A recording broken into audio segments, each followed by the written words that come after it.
What's up, YouTube? This is DBZ439 coming at you with another deck profile, and it's Swordsoul Tenyi. I know I recently posted this deck profile again for the regionals where I went 6-2 to get my 33rd place and the Nats invite, but I recently took this deck to my locals. I made a few changes from that previous list till now, so I feel like it warrants a change, but with that said, I mean, the deck is pretty much cookie cutter at this point. I am hopefully going to take this particular build to Nats, so if you guys, see me at Nats, please be sure to say hello. But before we get into the actual deck profile, I did go 4-0, and I 2-0'd everyone. I didn't drop a game. But I just want to mention my matchup. So round 1, I played Zombie Punk, beat 2-0. Round 2, I played Earth Machine Theorion. I beat 2-0. Round 3, I played Drytron, went 2-0. And then round 4, I played the mirror match, Swordsoul Tenyi, went 2-0. So those were my matchups, and I did go undefeated. So again, that's another reason I wanted to post the deck profile. And maybe if at some point it gets hit, this deck won't be as popular, and I have to re-engineer the ratios to see what goes down. But with that said, let's start the deck profile with the main deck. So we're going to go through the Tenyi line first. So 3 Ashuna. I could see this card to get hit to 1 at some point. I was talking with a lot of folks at my locals, and they were like, Swordsoul probably won't get hit at any point in the near future on the next ban list. But I feel like this card in particular they could hit to 1. This card is really good because it helps you go through like your Chaofeng line, and Tenyies in general just help break boards and basically let you hold on to your normal summon as long as possible. And Ashuna basically tutors out any Tenyi. The only thing is it does locking the worm, so you have to be careful for that one. But this card is really good. It's level 7, just helps you go into your Tenyi plays. Next up, triple Vishuda. This card just helps break boards going second. It's really good against like floodgates or like monsters on field that you gotta get rid of. So just really good with handling, really good going second and bouncing problematic cards like floodgates. Next up, this is different from my Fort Worth build, but I am playing 2 Adhara and 1 Shthana. Now, I did play Shthana before in Fort Worth, but I played with 3 Adhara and no Vessel. But this time I decided to cut an Adhara and play like the Shthana, keep the build at 42 because I am playing Desires, but you need 1 target for your Vessel, so I am playing 2 Vessel in this build. I cut the Adhara because I'm not running Needle Fiber. Some decks can run like the Needle Fiber package with Jet Synchron and Scythe. At that point, you'd have to cut like your Desires, but I think Desires is really good. It's a really good bait and just helps you be more consistent. But you could cut those 2, put in a Scythe, put in a Jet Synchron, and then just like up your Adhara count, so that way you still have like a Scythe lock line. That's it for the Tenyies. Onto like the Swordsoul stuff.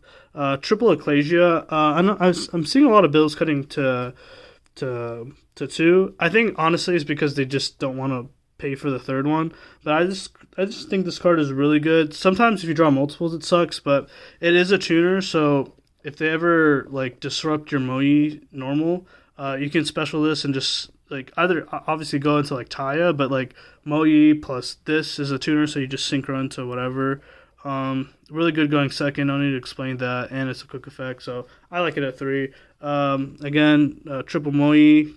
This line is just, this lineup is just so standard at this point. So you have to run triple Mo Ye. Triple Longyuan card is really good at extending. As you go into your synchro 10s, burns people, so it's really good in time and just like putting pressure, and then going into your level 10s like are your boss monsters like Chengying, Sinister, and Baronne. And then to round off, the Swordsoul cards, you're in double Taia. Taia is really good.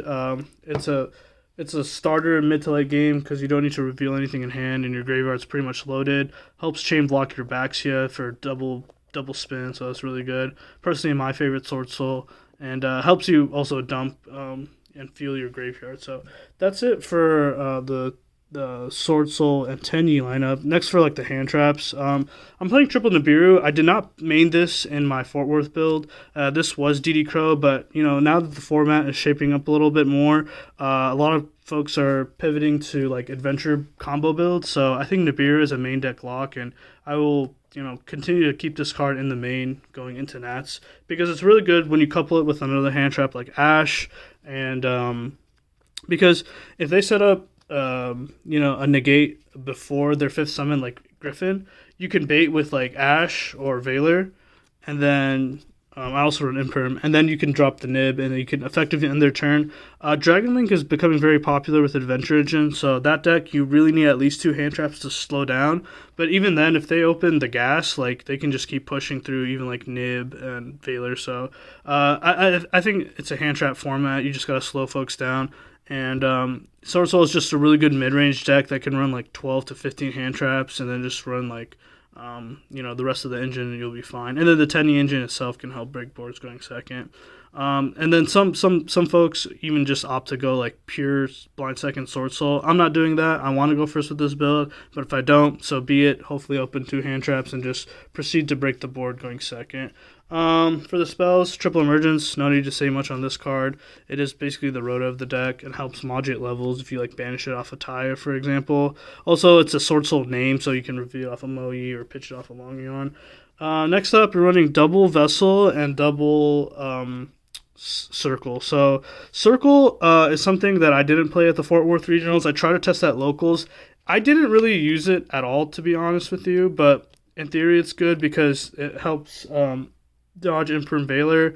Going second, my side out pattern, I don't think a lot of Swordsoul deck profiles say this, but in my opinion, I keep the Vessels in, but I side out 2 Circle and 1 Shthana, and then I also play take out the Desires and 1 Taia going second to add in more like board breaker cards or my side cards.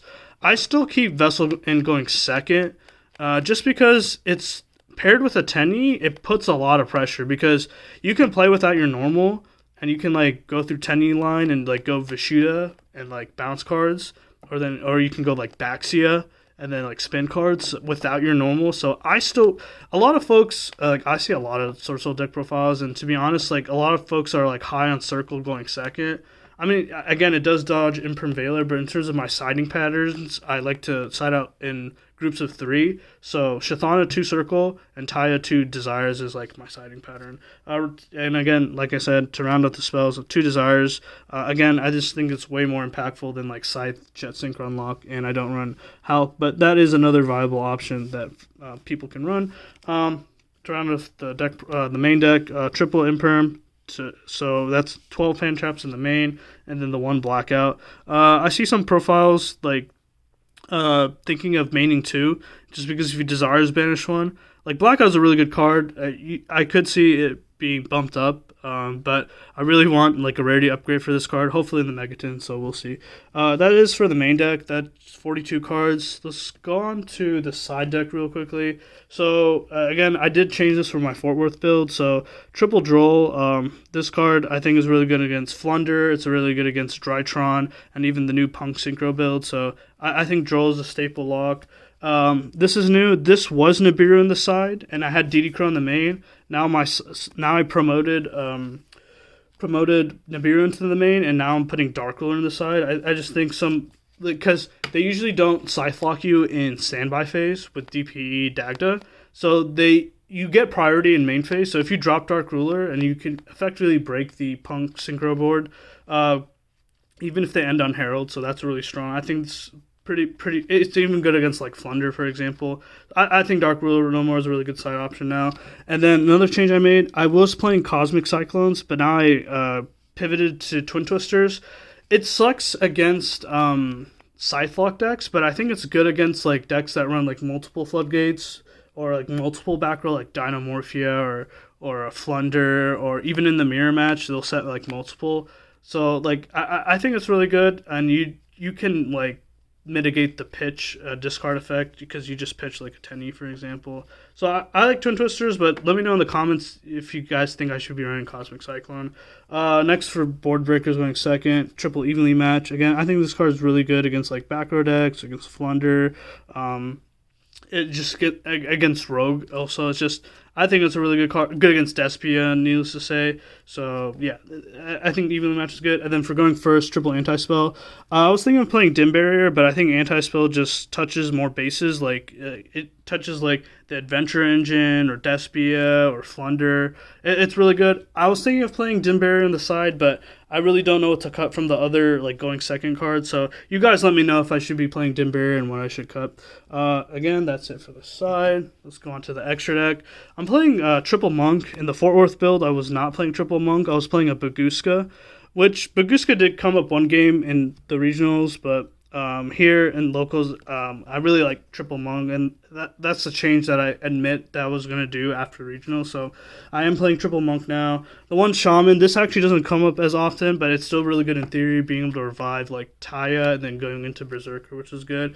This is new. So this used to be Dragite, but I wanted another option to go into. This is the only 11 synchro to go in the extra deck. But it's really good in theory. Like, some decks can't out it. Like, if you're going against Despia and they burn you with Masquerade, you make this, and then you can just apply just so much pressure.